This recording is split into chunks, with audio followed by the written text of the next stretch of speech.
fastest growing podcast up in the world right now, you know.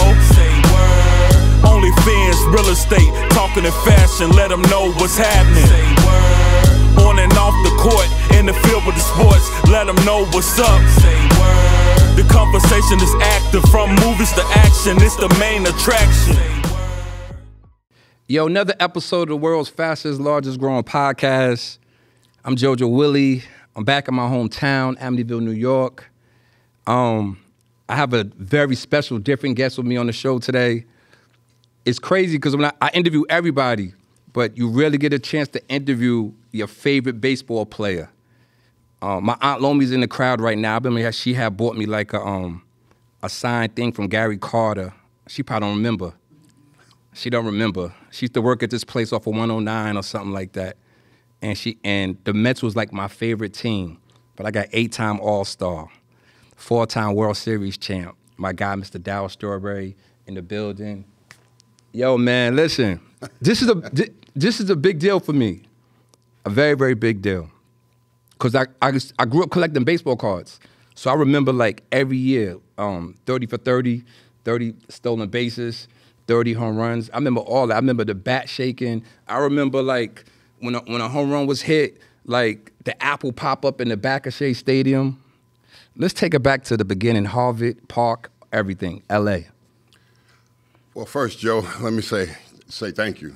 And I really mean that from the bottom of my heart. Thank you for reaching out to me, because I get a lot of people reach out to me on social media about coming and sit on the podcast and tell my story and talk about my story.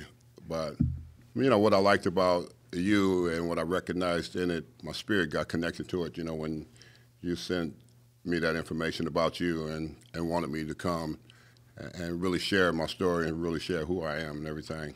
And plus, you was from New York. You know, so, yeah. Talk that talk. Yeah, New York is home, you know, home, you know, and playing in Queens. And then you told me you were from Long Island. Long Island. Like, okay, now this is really good. You know, now I need to really make some plans and get up here. And I need to get my version out about me, you know, not about what everybody else's opinions was and what they thought.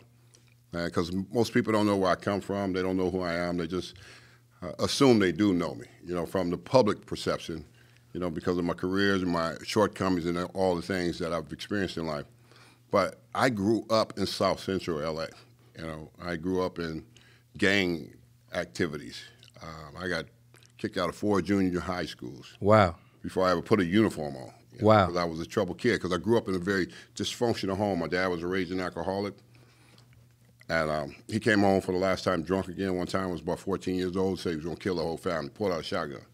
Had my mother not gotten me and my brothers out of the house that night, we would have killed him. My brother Ronnie grabbed a butcher knife. I grabbed the frying pan, and it was on. And Mom knew it was on, because she knew from there, and she gave us that look about getting out of the house, going down to the neighbor's house, because had we not, we would have killed him that night, because me and my brother Ronnie was over it. We was over the abuse, you know, to our mother, the physical abuse that he had put in our life for so long. So we were about ready to check out. And I always tell people, my pain led me to my greatness. Okay. But my greatness would eventually lead me to my destructive behavior. Okay. Because brokenness is real. Facts. You know, and I think a lot of people don't realize that, you know, you can play sports and excel and become famous, but all you do is cover up that brokenness until you deal with it. Yeah, that's one of the main reasons why I wanted to talk to you, because you're so correct when you're saying brokenness is real. A lot of people, you can't cover what's really going on. No. You know what I'm saying? And you said a mouthful when you said it is real, because a lot of people think just because you are Darryl Strawberry and you're this and that you go through things just like everybody else go through things. Let's just be clear. Yeah, you're supposed to have it all together. Yeah. Because you play Major League Baseball and you're successful. So when I say brokenness is real, I really truly mean that, being broken. And lawlessness brings about brokenness until someone breaks that curse off the family, then you get healed. And, you know, I had to go through a long process. So, you know, growing up in South Central and deciding what I want to be. Do I want to be in the gangs? Do I want to stay in the gangs? And I was in trouble and getting kicked out of places, school and stuff like that. My mother was a wonderful woman. She raised 5 kids by herself. So there was a lot of challenges for me to make the right decisions after junior high school. And then I went to high school, and then there were sports in high school. Okay. So I started choosing sports over the streets. And I got out of the streets because I got into sports. Had it not been for sports, I would have stayed in the streets. Wow. You know, because it was there. You know, and you hear a lot of people talk about Crenshaw, and they know about Crenshaw and the hood and stuff. And a lot of those people didn't grow up in. They're fronting. Stop fronting. Yeah, they didn't grow up in that area. You know, a lot of people, Nipsey did, but a lot of other people didn't grow up around that area. I grew up in that area. I grew up on 60th and 7th Avenue. I went to Crenshaw High. You know, I experienced all that. So you from the Boys in the Hood era? I'm from the Boys in the Hoods area. I know all of that. I experienced all that in my neighborhood. But I had to make a decision, make a choice. Was it going to be the streets, or was it going to be going to school to play sports? And it wasn't until I got into high school that's when things started to change, you know, because now all of a sudden I got all these coaches coming around me to coach me, which started to make a difference in my life because I didn't have a male figure in my life. Okay. What most people don't understand. My father was not in our life. He was gone after that night. So as a young man, you was basically raising yourself? Raising ourselves. Okay. After that night, it was over to history. He was no longer in the house no more. My mother realized that he had put my boys in a situation where it could have been deadly for them. And she realized that she couldn't do this anymore. So she moved forward from there, and there we were going forward from there. And I went on to like get involved in playing sports in high school and getting connected and started to have a lot of coaches come into my life, and all the coaches in my life in high school started to bring some real discipline. See, most people don't really, like I said, they just know and saw me, you know, get drafted and come and play. They don't realize in my freshman year in high school with my baseball coach, and he was a white coach, it was all black school, and he had a lot of discipline, you know, for all of us. And I come running off the field, you know, in my freshman year, and then I walk halfway to the dugout. He comes up to me and thumps me on the head and says, "Don't you ever walk off this field again." I took the uniform off, threw it in his face, and quit. You ain't having that. Right there, my freshman year. I've done the same thing. And I was like, I'm done. And I went into basketball, and my basketball coaches were. Yeah, I was going to ask you that. Because I always, like, for a minute, like, and you go back, I always thought you would play basketball because you was like, what, you 6'6", right? 6'5". They always say 6'6". Yeah, because 6'5" and a half. You look like a real basketball player. I was in high school, you know, when I went and got into basketball in high school. And I have to thank my coaches in high school, you know, Coach Willie West and Joe Weekly, that's who they were. They brought a lot of discipline to you, you know, and if you got in trouble in school, class, or anything, you're not playing in the game. Wow. And when you get to practice, you're not practicing. You're going to run suicides all day long in practice. So there was a lot of discipline there. So I did learn that part from them, which was good. Then my junior year, I would go back after me and my coach kind of made up on everything. And had I say, he had to say, I had my say about, you know, what happened in my freshman year. He wanted me to come back and play. And I did. And I came back and played and had a great junior year in baseball. And we had like 4 guys get drafted off our team that year. Major League Scouts were at our games every day, and they kept asking Coach, "Well, who was the tall, lanky kid?" He goes, "That's Strawberry." He goes, "He's a junior." They go, "He's a junior." He said, "Yeah, he's a junior. He's got another year. He's got a senior year too." So let me ask you this: baseball, y'all necessarily don't have to go to college though, right? You don't have to. Does it work like that? You just go. You could be drafted, and then they just send you out to the farm, the minor leagues, and is that your college situation? Yeah, you can get drafted out of high school and go through the farm system. So you could skip college, though? You can skip college if you want to, okay. Or you can go to college. Is college a waste of time when you that nice? College is a waste of time for baseball players. Okay. You know, as far as basketball players, I think it's a little different. I think we one and done. A little bit more mature. Yeah, they need a little bit more maturity. Unless you're like a Kobe or LeBron, you can go directly into the NBA and dominate. You know? This is the thing. When I was going to the league. When you're keep it real. Keep it real. My father here, he know. I was going to be one and done, but like... You know, they stress education, man. So, like, I was like, you know what? I'm going to just pick another profession. You dig? Was you that shooting guard? I was point guard, shooting guard. Yeah. My father, they know. Wasn't that nice and ball, though? Be honest. Was that nice and ball? They know. Nobody said anything. You see that, how they acting? They just fronting because I'm here, right? So, you in high school. You're being recruited by some of the best coaches and stuff for like Major League. Is that pressure? Wasn't it pressure because I was a junior that year. Okay. Then I go into my senior year and coming back after the basketball season was over, and we would win the city championship at UCLA. We would play Kennedy, and we would beat them, and then we would go to state, and we lose the first round of state. Then I come back, and baseball season is about to start. I have 1 day of practice. Wow. And my coach told me that 1 day of practice, the next day the season was getting ready to start, and he said there's going to be a lot of scouts here. I said, really? What are they coming for? He said, they're coming for you. You're not at that time. You're not realizing I wasn't really Darryl Strawberry. I wasn't really focused on that. I was more focused on how frustrated I was because we had lost in state, and that was important, to our basketball program because we were an elite program, and we got up in state and the tournament up there, and we lost the first round. And then I had to come back, put the uniform on. I had to go out to practice, and he says, well, a lot of scouts are going to be here to see you. I've been wanting to tell you, but you were in basketball season. I didn't want to interfere with your basketball season.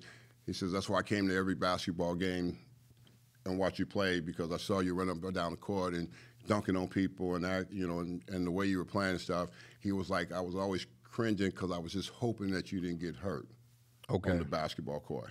He said, because Major League Scouts have been calling him all year about me and looking at me because they thought, I was the black Ted Williams, and some of them thought I was Willie McCovey, stretch, who was long just like I was. Yeah.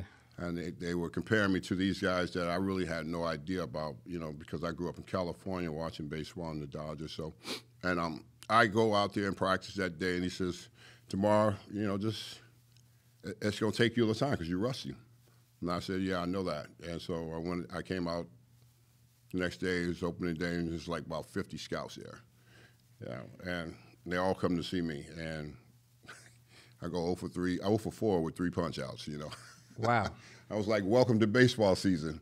But as the season started to move forward, I started to find that groove after I've been in practice for a while, and all of a sudden I started tearing the cover off the ball, and I started hitting balls over, so far out of the high school ballpark, and, scouts were shaking their heads. And, one scout said, I know we're not going to get a chance to draft you because we have a lower pick. And it was the Giants, George Genevieve. He says, but, man, you remind me so much of Willie McCovey. And he says, we're probably not going to have a chance to get you. And a couple other scouts said, well, what do you think about, would you want to go play in Toronto? They had the 3rd pick. And the Mets had the 1st pick, and they kept debating on who they was going to take. Was it going to be me or Billy Bean? Because he was a player out in Southern California and San Diego. And, I kind of told him, that's your decision and what you guys figure out what you want to do. But as I went on that senior year, and I just kind of just lit it up. And then when the draft day came, my mom dropped me off. I just remember she dropped me off at school, and she said, good luck. She knew that I wanted to play baseball. Did anybody know it was going to be like this, though? Did anybody have any idea, down the road, you would be like this, though? Like legendary? Well, I think the scouts did. Okay. I didn't, I was young, 18. I was just raw talent. Do you think your moms knew in a sense? No, well, see, I'll get to that story. My mother really never cared about my baseball career. Okay. And that's another story in itself, and I'll get to that at some point. And my mother was a very faithful woman, and she loved her kids. She raised 5 of us by herself. Okay. So she worked hard so that we could have clothes to go to school and look nice and look decent. So when she dropped me off that morning for school, she was like, good luck, and she was really happy the fact that, that I was in a place where I was making something out of myself, because she know where we came from. Mm-hmm. Knowing the broken home and who my father was, it was not good. And she know that we came close to ending that situation. And because if we would have ended that situation, me and my brother would have probably ended up in prison somewhere locked up. Totally understand. Yeah, and she knew that. And so she drops me off and, go to school, go about my business, and then they come get me out of class, one of my classes, later in the day, and they said, well, the principal wants to see you. I goes, what's up? He goes, well, you've been drafted, and I says, okay. They said, well. And you was #1 pick. Yeah. They said, you've been drafted. I know that feeling. They were kind of like, you've been drafted. I was like, okay. I was like, okay, I was hoping that I would get drafted. They say, you don't understand. They had a camera there. You had to go over to the baseball field. They had a camera there, and they wanted to take some pictures, and they said, you're the #1 pick in the draft. I said, okay. They said, well, who drafted me? They said, the New York Mets. I said, well, where the heck is New York at? I hadn't been out of Southern California. All I know is about Southern California is myself and Eric Davis and all of us growing up together and playing. You know, Chris Brown, all of us playing together. Yeah. And all we knew about is Southern California and playing baseball there. Connie Mack baseball together. Me and Eric Davis on the same team. He batted leadoff, played shortstop. I hit third. You know, summer ball, that's all we knew. What we would do in the summer. We didn't take the summer off. After high school was over, we'd get a summer ball and we'd play for a team out in Compton. Okay. You know, called the Moose on the Loose. You know, and the Compton was really bad. You know, Compton was the Compton Crips and Compton gangs out there, but they loved us at that ballpark. So let me ask you this: where's Harvard Park?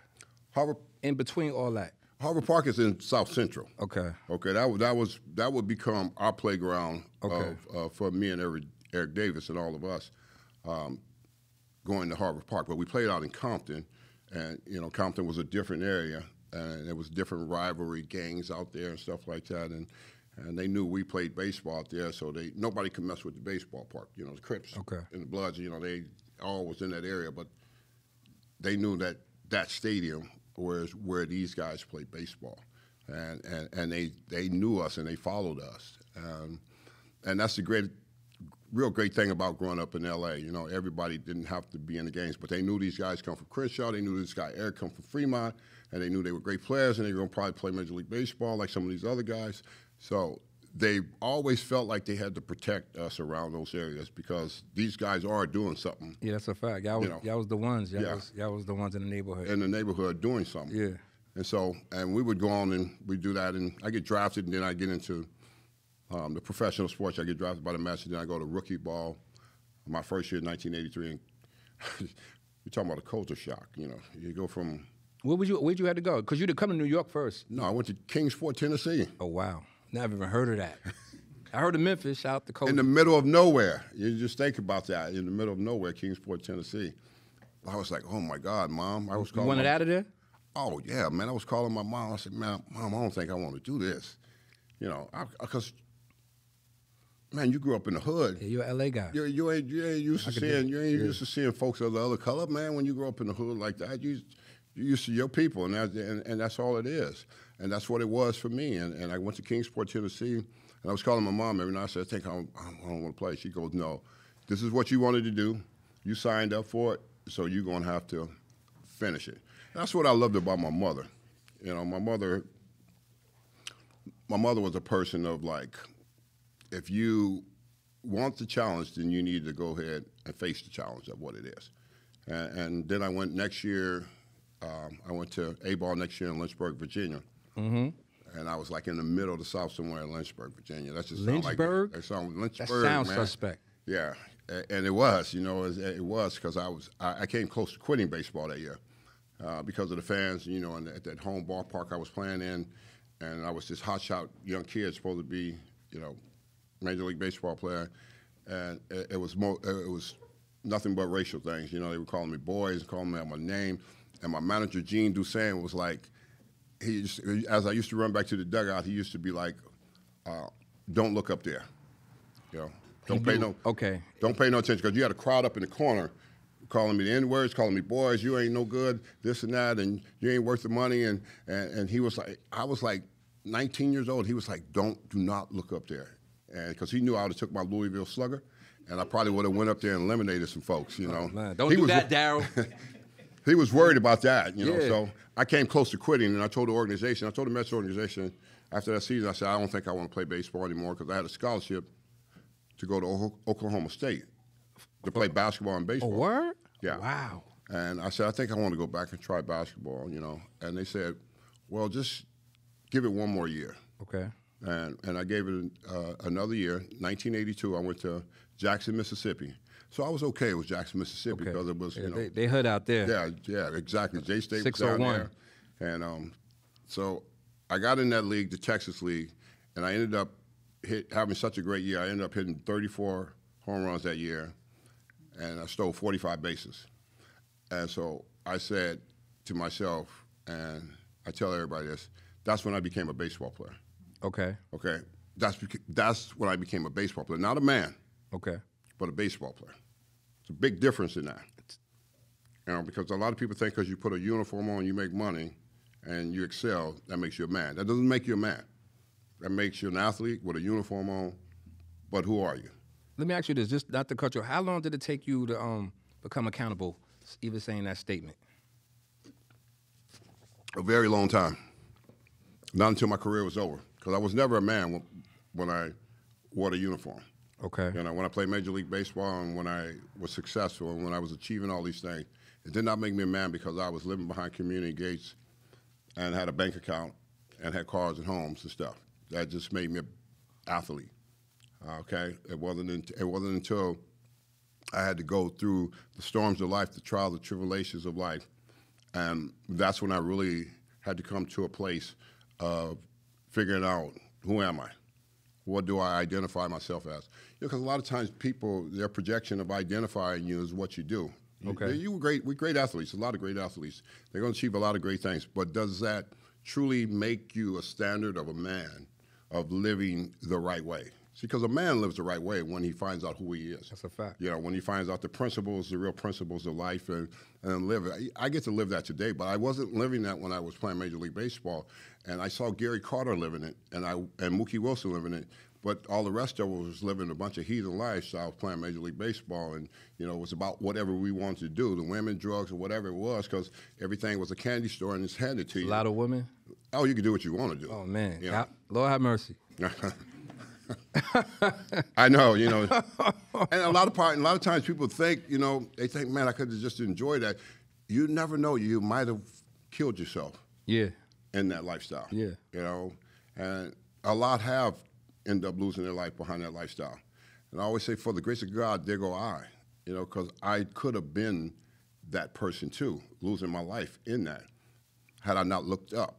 You know, had I not finally looked up, and when I say looking up, it's because my mother raised me right. Okay, I totally understand. My mother was a strong Christian woman, so I seen the principles of her and the way she lived. I made a decision to live the heathen lifestyle. Yeah. Listen, I'm like a recovering heathen lifestyle person. But I totally understand. Yeah, but I'm saying I made that choice to go out there and live it. It's a choice, you know, and we can't, you know, blame everybody for it. Yeah, was there some shortcomings in my life with the abuse from my father? Yes, it left me scarred, it left me empty. But I made a choice to actually go out there and live that kind of life. Because like I said, when I played, you know, I saw the way Gary Carter and Mookie Wilson lived life, while all the rest of us were, you know, wow. And they were living this life for drinking milk, going home, being with their family. They would go to dinner with us on the road. And after dinner, they say, well, I'll see you at the ballpark tomorrow. They jump in a taxi, go back to the hotel. The rest of us going out to the skirts and the nightclubs and doing whatever. And we were just living completely wrong, you know. I want to take it from going from the minor leagues to when the Mets called you up. Because I know once you leave the minor leagues and then you go to the big leagues, you win Rookie of the Year. Let's go to that first year. Just like, when did, and I want to say this the correct way, I know you won Rookie of the Year, but when did you have like your welcome to New York moment? Like, man, I'm in New York City. Is this, is that? It's everything I want, like right here. Was that your first year that you experienced that? No, it wasn't my first year. Okay. My first year was my rookie year in 1983 when I came up after a month of the season. And I came up and they brought me up and I got off to a really rough start. And I was supposed to be at the ballpark early every day at 1 o'clock. And Jim Fry was my hitting coach and I didn't show up till 3 o'clock. So he came up to me, and he was a little guy. He goes, listen, turkey neck. Wow. He goes, I'm never going to wait for you again. If you want to be great, you'll be at this ballpark early every day. And I got it. You know, I heard him. And once I heard that, you know, I realized it doesn't matter how much talent you have. It's about putting the work in. So I had to come put the work in. I put the work in, and I go on to win Rookie of the Year. I win Rookie of the Year because of him getting in my face. Okay. So that's really, truly what it's all about. It's about letting others help you get to where you need to get. So he would help me get the jump start and he would leave that next year, and he would become the manager of the Chicago Cubs. But I would go on from there, and I would start springing forward as a young star. As I went from that 83 National League Rookie of the Year, then I would go into that 84 season, and I would play, and then that 85 season, 86, and then all of a sudden, it really started to kick in. The maturity of who I was started to kick in. It started to kick in of knowing what kind of player I am. And that's when I came to that place. I had to set my thoughts. I'm going to be the player that dominates the game. I'm going to be the player that controls the game. You know, I'm not going to control it by not understanding it. I need to understand it, but I'm going to control it from the on-deck circle. See, I could be a pitcher from the on-deck circle because I was already prepared once I got into the box. So that's when I learned how to start controlling the game. So when you get into that 87, 88, 89, I started to dominate. I started to run away with what it was. I know how to win ball games. I know how to do all kind of things. And So you feel like the year the Mets won, you wasn't there yet? The 86 team? I was 24. Okay. You I know? was dominant. Like, let me see that. I might have hit 20-something home runs that year. Yeah. I was still young. I think 88 you had 39 home runs? Yeah, 39, I think somebody Yeah, had something 88. like that. Yeah, I led the league in that. I do my research. I know though. Well, come on, you did, huh? Yo, You on the did real though, research, huh? I used to have the baseball cards. So on the back of the baseball cards, you see everything. Yeah. So I remember this years ago, but I remember all that. Yeah, so I came to that place where it was just me understanding who I was, the player I was, and understanding the situation of the game. Coming up to the plate in situations, I already knew about pitchers. You know, I already knew I could beat them. I knew they would. I knew how dumb they were. Who's your toughest pitcher to like you? Well, the toughest pitcher I used to face was Nolan Ryan. I was about to. I wanted to say that, but my man from Houston here, I didn't want to get him. I ain't. Yo, how crazy was it playing against Nolan Ryan though? He don't even seem like he even could be intimidating though. He don't? Nah. If I was got up there, I'd be like, yo, man, listen, man. Well, you see that from a distance.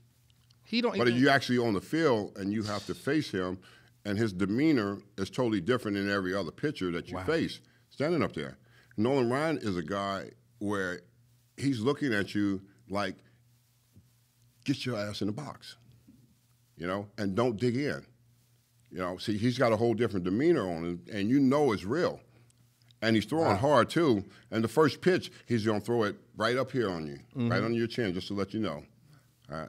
I own the plate, you know. So you're going to have to figure out how to deal with a guy like this. I had to figure out how to deal with it because when I first was about to face him and I was on the deck circle, my heart was beating so fast, you know, because I was nervous, you know, because it was Nolan Ryan. Nolan Ryan. He's a different breed. He comes from that Bob Gibson, Tom Seaver. He comes from those type of guys, you know, that know how to pitch, that know that hitters can't get comfortable in the box on you.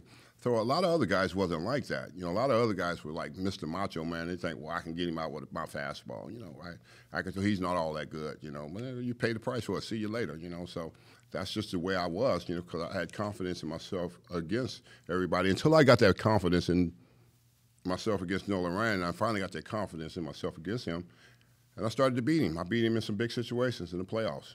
You know? Let me ask you this: the '86 Mets. And shout out to the Mets. They haven't won since, which is, I mean, I love the Mets. Which is a shame. Yeah, but that also shows what you guys brought to the table. That's like, you know what I feel like that is? That's like having like an ex-girlfriend, and she can't get another JoJo Willie. You know what I'm saying? You make a good point there. Yeah. Listen, it's the truth. They haven't won since that team. It's been a long time, and the Mets have had some good teams. But JoJo, that's how difficult it is to win.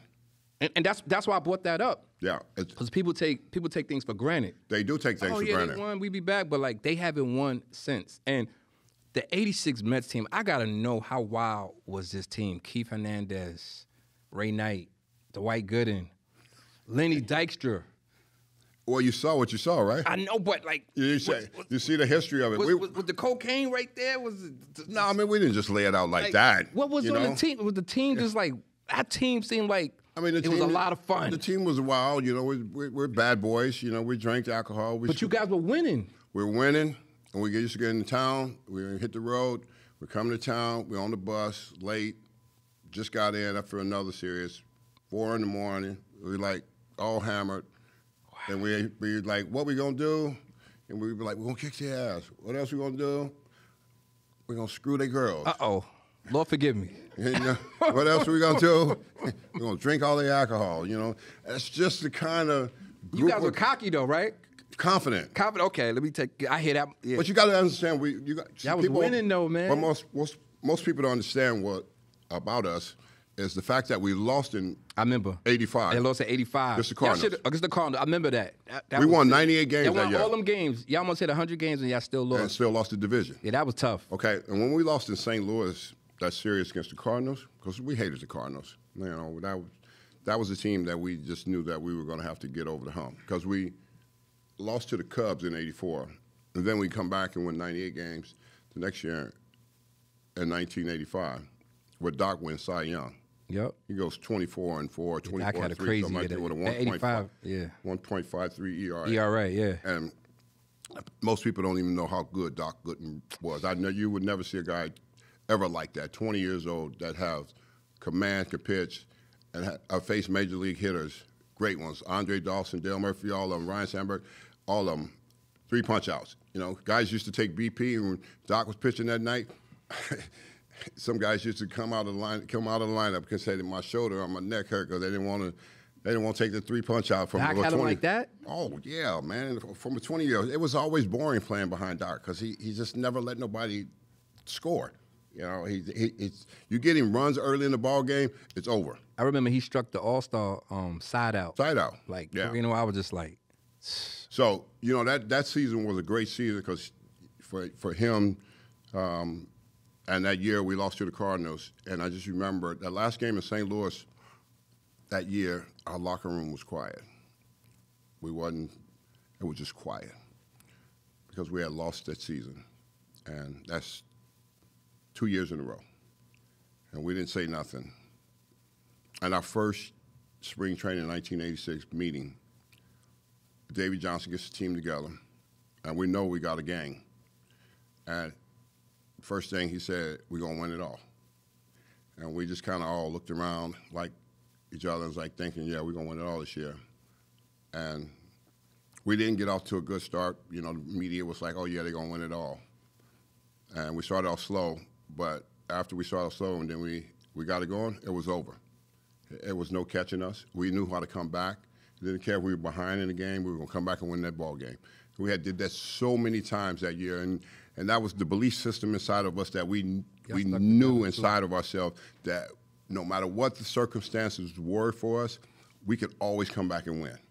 And we would go on to have that series against the Astros, and that was a battle in the series against Boston. Yeah, that Red Sox series was like, had you biting your fingernails. Yeah, they came out, they jumped out on us quick, you know, got the first 2 games at home, and then we went to Boston, and Davey said, no BP, no nothing, don't even show up to the ballpark. So they fined the Mets because you got to show up, you know, it's postseason, you know. But we didn't show up, and we took a day off, and we came back out, and we came out like gangbusters, you know. It was just it, you know. We got us back in that series. You know, Carter hit some big home runs there. Lenny got some home hits. Everybody was doing everything in that series. And we go on to win those 2, and we came back. And, you know, and then we get into that game 6. And then everybody always blamed Billy Buckner for the play. Yeah, went through his legs. But they forgot about, you know, the other guys couldn't get nobody out. Yeah. You know, it's never one man's fault, though, when the team lose, though. No, it's never. You know. But they want to blame. They blamed him. You know, Boston, you know, hung that over his head for a very long time. And he was never able to. It's hard to come back from that, though. He wasn't able to recover because they put so much hatred on him in Boston about that series and that one play, which, you know, Calvin Sherrod had a chance to get somebody out, and he didn't get nobody else. Stanley didn't get nobody out, and Stanley throws a wild pitch. Then Mookie hits the ground ball, and then goes to Barton the leg, and that's win. But they still had us in Game 7, and we came back in Game 7, and we came back and won that one, and that was it. It was history from there. What do you think happened with that Mets team? Because at that time, like, we're thinking, you guys are a dynasty. You got Doc, you know, Gary Carter's the veteran. You got, like, Nails, Lenny Dykstra, you know what I'm saying? He doing what he's doing. You, superstar. What happened with that team? I seen Ray Knight. I was watching in 30 for 30. Ray Knight was saying something had things split up. But what actually happened with that team? Why did it just, like, split up, in a sense? Well, I think the general manager wanted to make some new decisions with new players. Because Ray Knight was a big part of what we did in '86, and he would not come back in '87. And then '87, we would kind of lose most of our pitching staff that year with injuries, and that played a major part in what it was all about. And then we went to '88. We lost in '87. Then we went to '88, and the '88 team was much more talented than the '86 team. Okay. But they didn't have enough guts like the '86 team. Okay. And what I mean by that is we got into that series against the Dodgers. We killed them all year.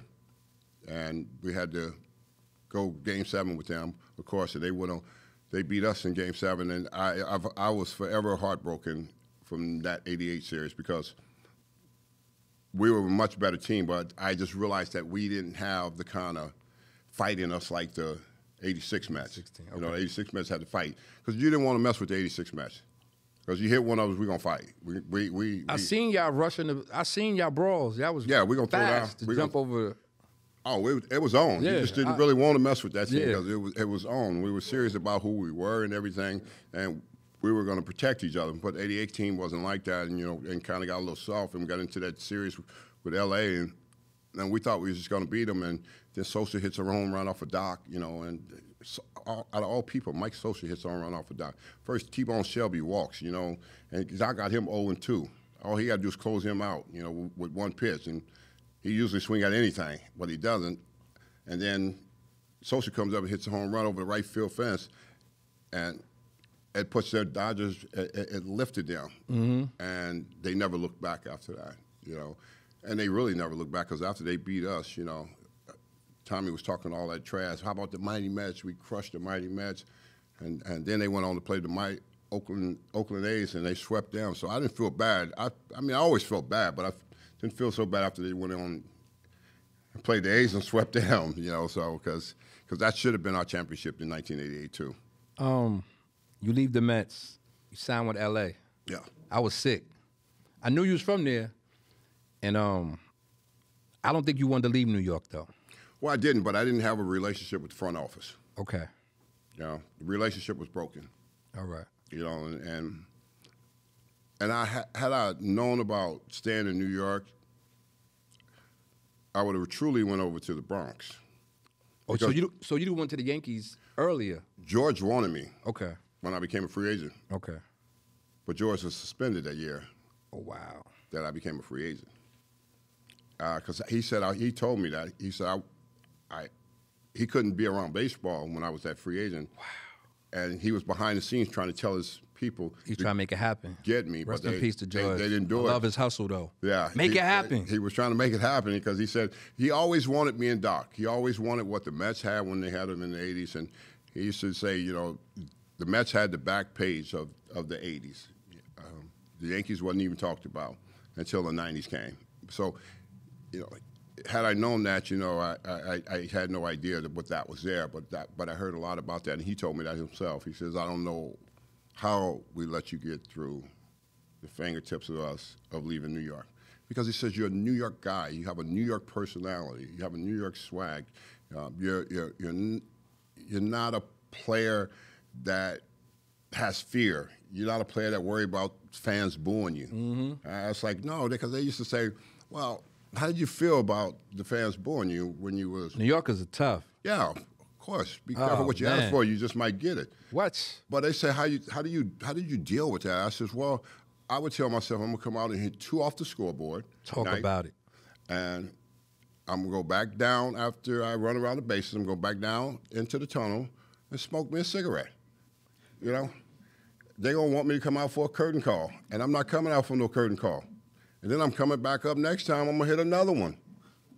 And I'm going back down and smoke me another cigarette. But that's how crazy I was, That's a good crazy of being a baseball player. See, I learned one thing playing in New York. You have to play this game with the fans. Okay. You cannot let them get under your skin. You can't be emotional. Yeah, because they'll tear you up, they'll ride you. It's different. Yeah, it's a different place. It's a different animal. The expectations are big, and they're great, which is good. Because I needed that. I mean, coming from LA, that's why I think it was okay with me, because I came from a big city. Okay. So I wasn't like all of a sudden rattled behind the fact, you know, that people are like yelling at me and telling me I suck, you know, the fans. And I just look at them like, yeah, I probably do right now, but I'm finna show you something right now here too. Did you like your time in LA playing at home? No, not really. How was it? And I mean, for another question after, how is it playing at home too, though? It was just different. It was, see, because I was used to the animal playing in New York. I'm used to the fans coming early and never leaving. Yeah, that sounds like New York. LA fans come late and leave early.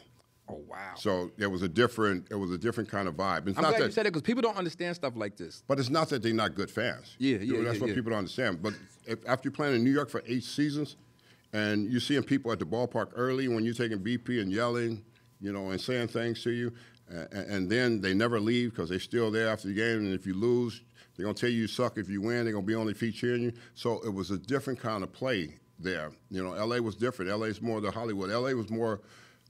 They're more concerned about the Lakers. Oh wow! You know, at that time.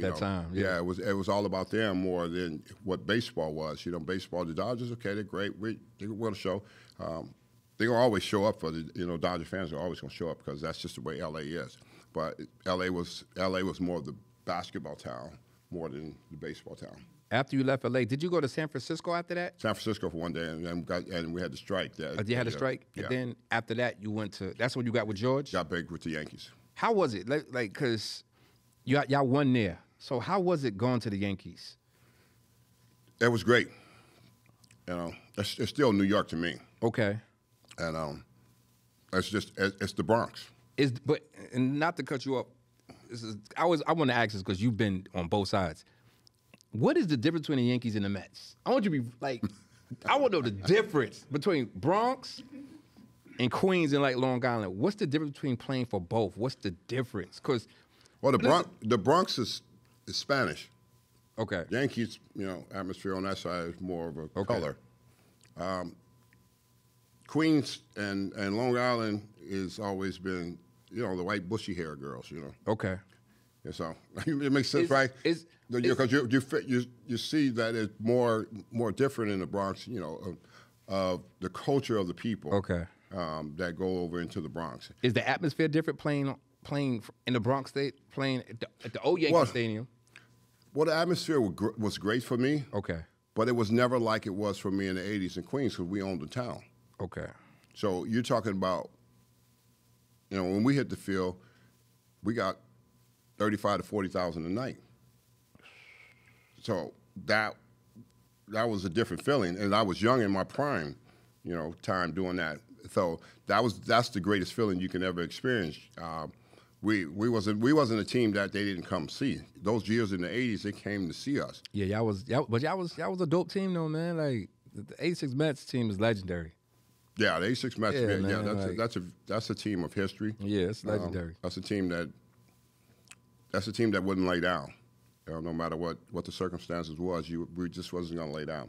We had a lot of fight in us, and a lot of times you don't see that in a lot of ball clubs. You know that have played here in New York of lately, as there's no fight. You know, and the younger players don't understand that the fans are who you play for, and if you get the fans behind you, that's how you learn how to win. And that's what it was for us. We learned how to win because of the fans. We knew we were good, but when you playing in front of a packed house and they're there to support you, you want to perform. That was my number one goal, is to put on a show for the folks over in Queens. I didn't concern myself with a lot of other things. I never tried to concern myself with the front office and dealing with them and everything. My concern was like on the field. I need to take care of business because these folks coming out here to see you take care of business, and that's what it's really all about. That's what it boils down to. Can you handle that? Let me ask you this. You've been an African American baseball player. Baseball has changed though, and like you're one of the players where like a lot of young African American baseball players wanted to be like. But it's changed where it's like you see the Spanish side, they're like taking over baseball, killing right now. Yeah. Like, what happened? Why do you think the younger black guys don't want to play baseball no more? Well, I think because what happened in baseball wasn't attractive like basketball. And what I mean, they make way more money. I know, but I'm saying it wasn't attractive for the young African American kids because they used to tennis shoes, jerseys, Kobe Bryant's, Jordans, that stuff. But baseball didn't have that. And the thing about baseball, what they didn't do here in the States, they didn't build academies like they built over in those countries, Dominican Republic and Venezuela. They built those places for them where they can breed them out at a young age.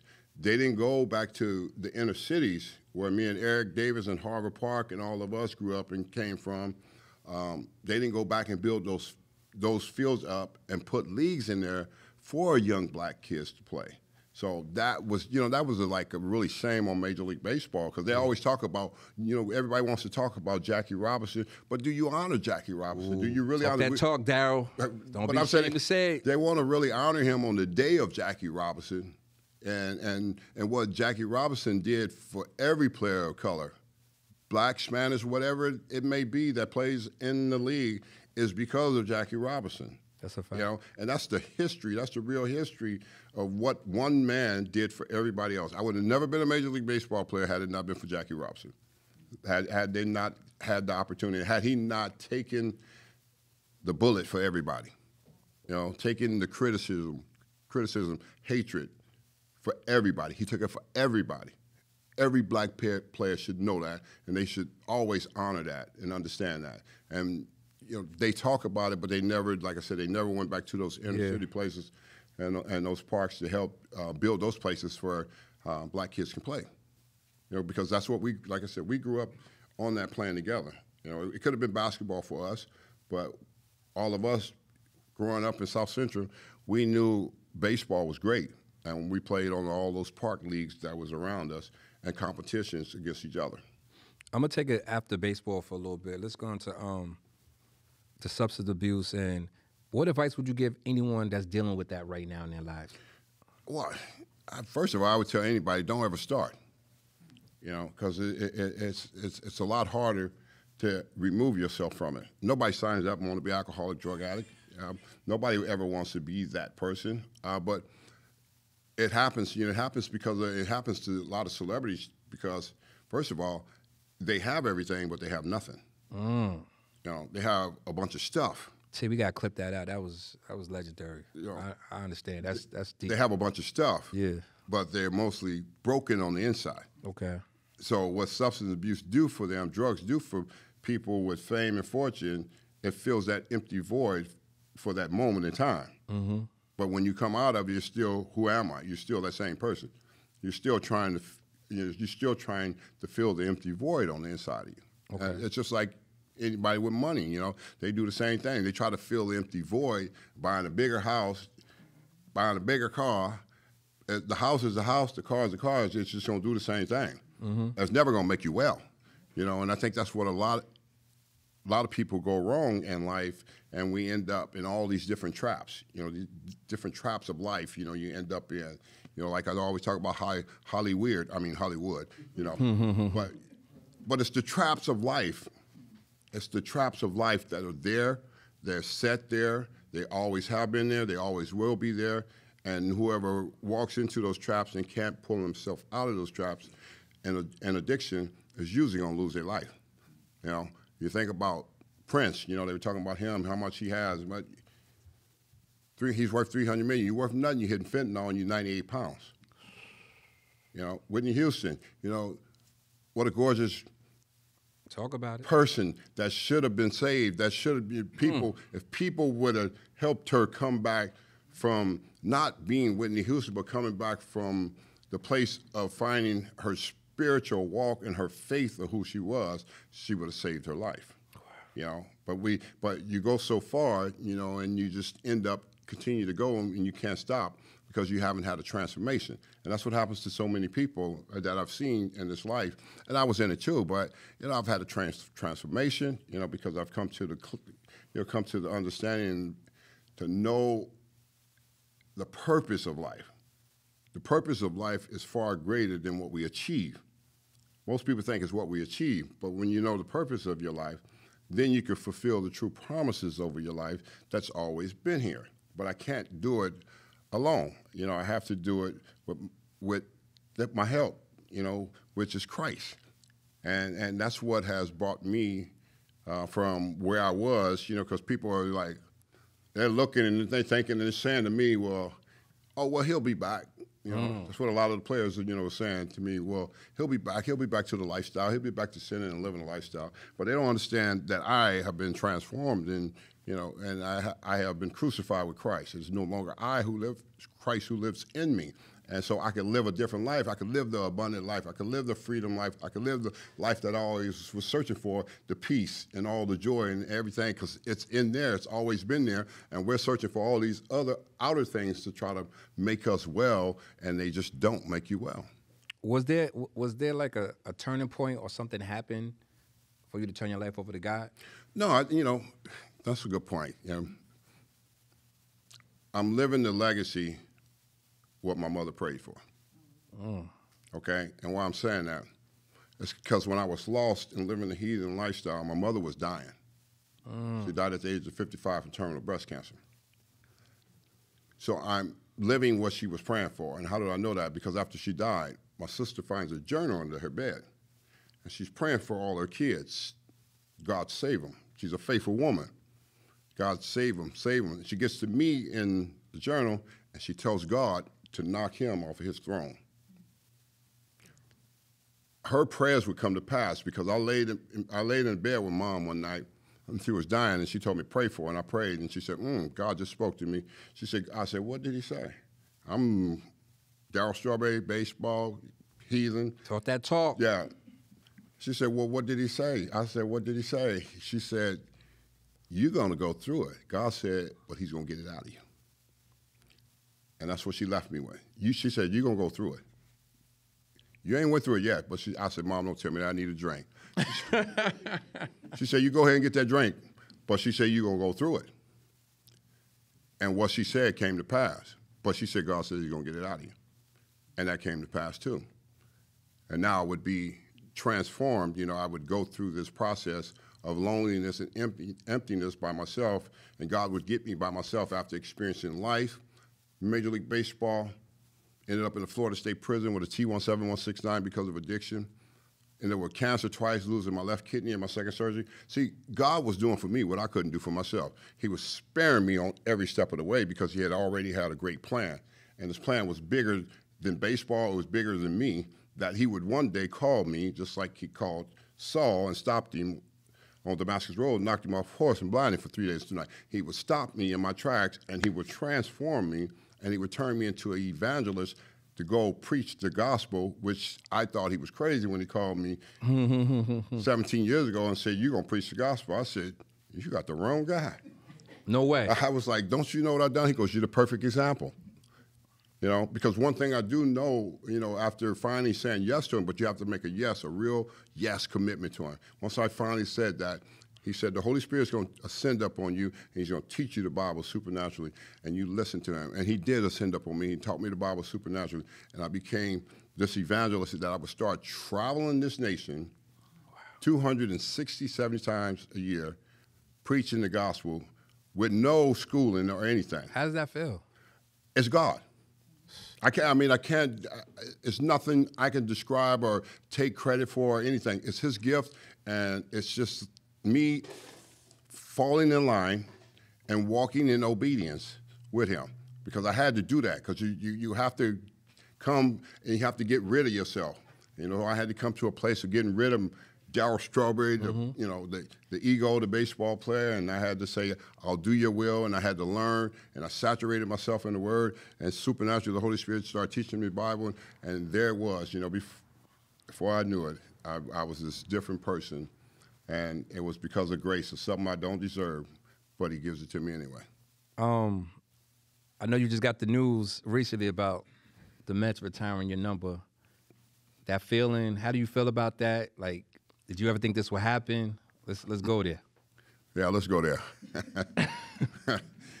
I was always thinking, to myself, for me and Doc, about time. They should have been did it. Well, they just... I say for you, Darryl, they should have been retired your numbers. But I'm going to chill. Let me chill. Go ahead. I'm sorry. And I'm not saying that because of an ego. I'm saying that because of you think of a franchise where they were. When I came to this franchise in 1983, they were the Mutts. They was in last place. Yeah, they were. I was there. I was like 5, nothing. but I was there. There was nothing. Nobody was at the ballpark, and I go on to win Rookie of the Year. And Doc come up the next year. He's 19, and he wins Rookie of the Year.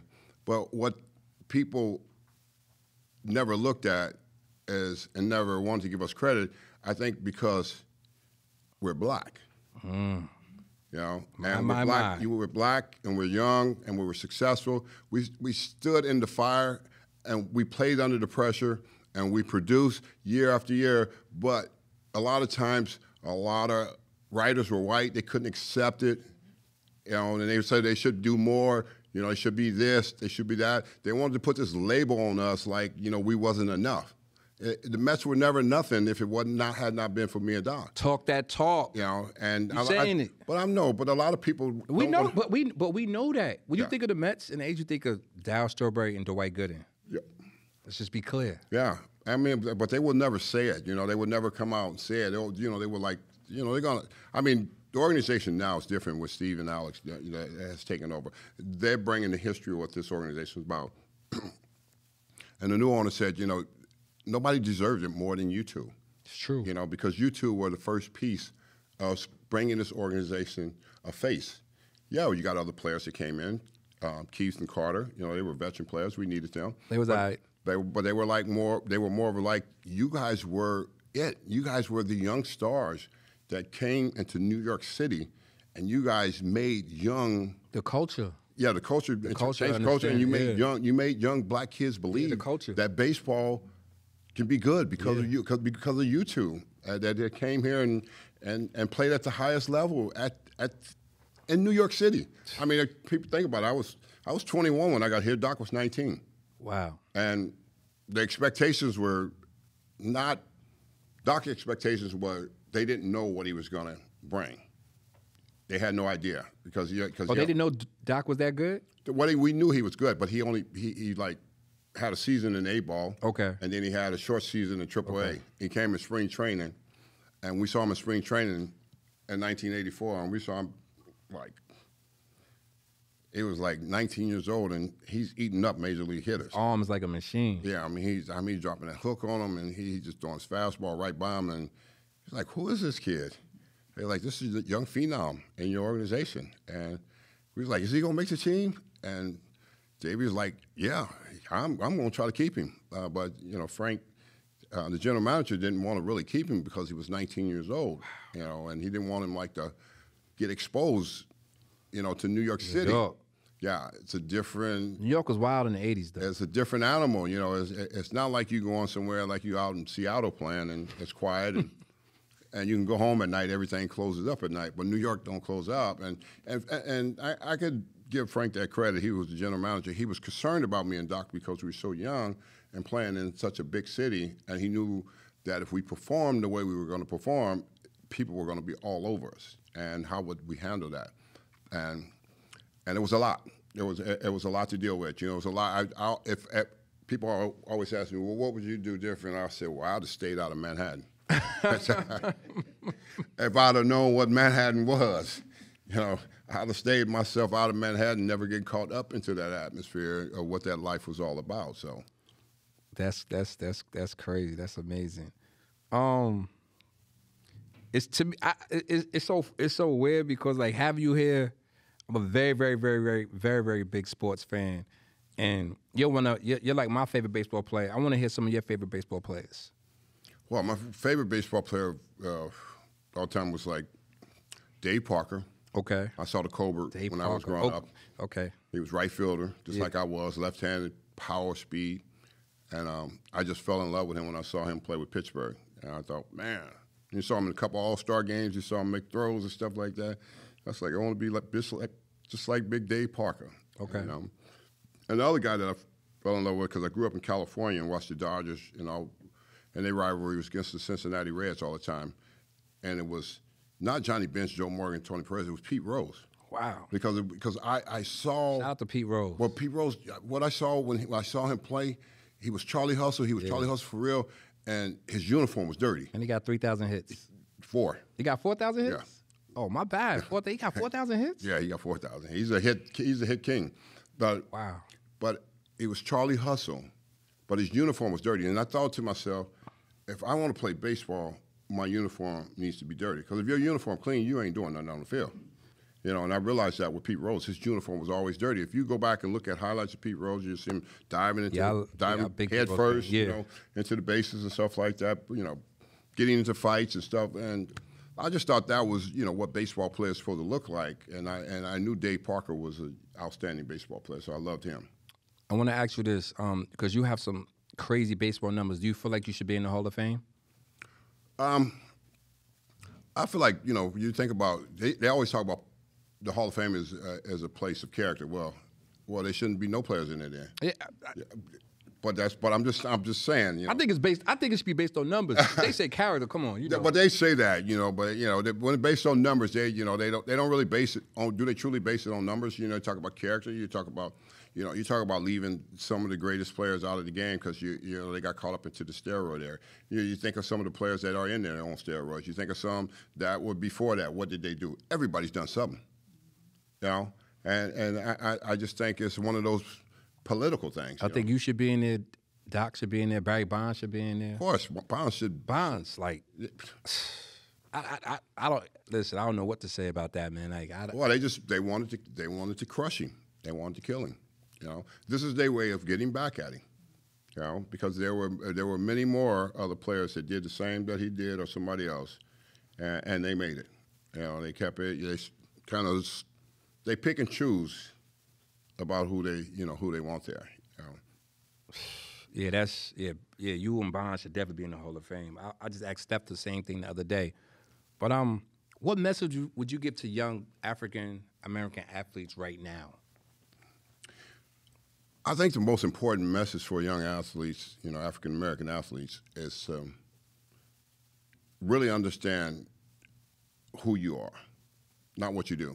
Who you are. I think our whole communication of our young people has been watered down, and it's about trying to make them be like somebody else, and they don't have to. You're very unique. You're yourself. Most of our young black kids and boys and stuff like that, and black families grew up in a broken home. A lot of them grew up with grandparents and only one parent in the home. So it's very challenging for our young kids. But I always remember, even growing up in that situation for myself, I always remember what my mother was like. And I think that's what has made a difference in my life today is because of my mother, the way she raised me. She raised me right. So we're going to all stray. We're all going to go do something. But can you find your way back? You know, and that's really the key for our young black kids, you know, to always be able to find your way back. You find your way back to that you're not a mistake, you know, because society want to make you believe that you're a mistake, and they want to hold, you know, your shortcomings over your head.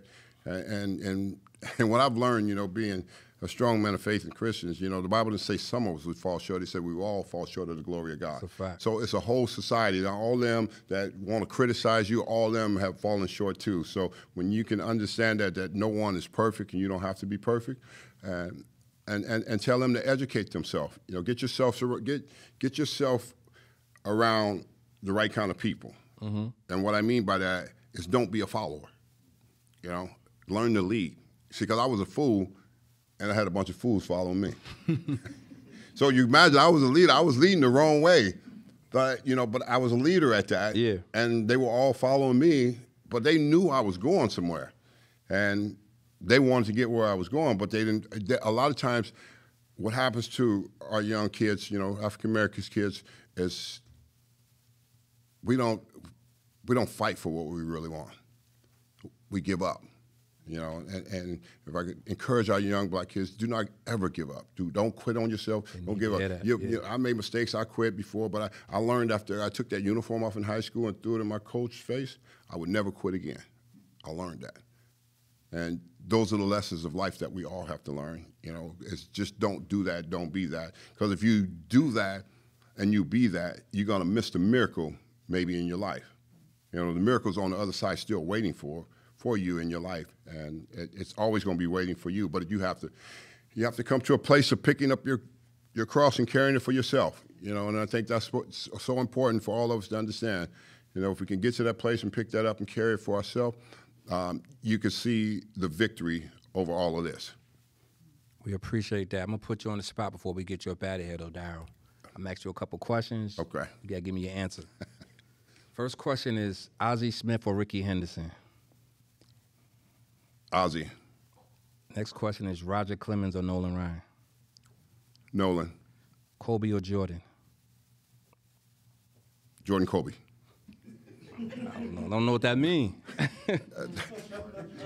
I'm fans of both of them. I love Jordan. I love Kobe. Okay. You know, okay. They stood out. If you go back and look at them and look at their careers, nobody was ever greater than Kobe and Jordan. They would take the last shot, and they would always, majority of the time, they would always make it. Okay. You know.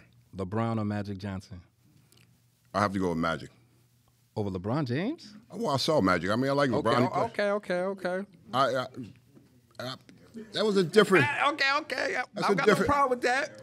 That's a different time. That's a different time of basketball. You're saying for me growing up, from Magic Johnson, and when he came to the Lakers, he was Showtime. Okay. You're talking about 6'9" point guard that could do it all. Okay. I mean, LeBron's great. Okay. And I'm not saying anything that's not great about him, but you think about those teams back then and those guys. A lot of them didn't have to play on super teams to get to this championship. They teams were built. People say, well, Jordan had Pippen, but they drafted Pippen, didn't So their team was built that way. You know, it wasn't like, well, I'm going to play with this guy, I'm going to play with that guy. So, you know, you get 3 guys on one team that's all-stars. You better win. That's a fact. That's a fact. And the last question is, this is a tough one. The Mets or the Yankees? It's going to always be the Mets for me. You know, the Mets will always be home for me. You know, I'm a homegrown kid.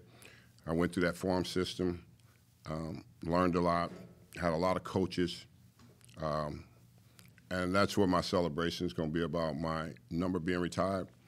It's not about how great I was. It's about how great the people around me were, because they all helped me get to that level to be able to know what kind of player I could be and be successful. Had it not been for, you know, rookie ball coach, you know, Chuck Hiller, Gene Dusan, Davey Johnson, Buddy Housen, Bill Robinson, Jim Fry. Peace, Buddy Housen. Yeah. All those people had such a great impact on my life and my career. And I need to always remember that, because a lot of times, you know, players can get up and think, well, you know, it's really all about me. But, yeah, I had to go out there and put the work in and do it. But it was the help that I got. That's what it is. Y'all know what it is. We in New York, Amityville, Long Island, the great Darryl Strawberry. And make sure y'all tap in, subscribe, like, share. My brother, I appreciate you coming through. Thank you so much. Anything else you want to say to the world? Well, you thought I would leave you hanging, huh? Nah. I knew you was good. I knew you was good. You're a godly man. I knew you wasn't going to front on me. But I knew you were good. I was going to talk about you like, Darryl, listen, don't do that. Nah, I knew you was going to come correct, and I appreciate you. But I appreciate you. I really do. I really appreciate you reaching out, and I just knew you were sincere, and I just really wanted to come out and really chop it up with you and really give my real story about where I really came from and what life was all about and stuff, and you know, hopefully it'll have an impact and help somebody else. And that's what it is. Say World Podcast. We up out of here. The fastest growing podcast up in the world right now, you know. Say word. OnlyFans, real estate, talking in fashion, let them know what's happening.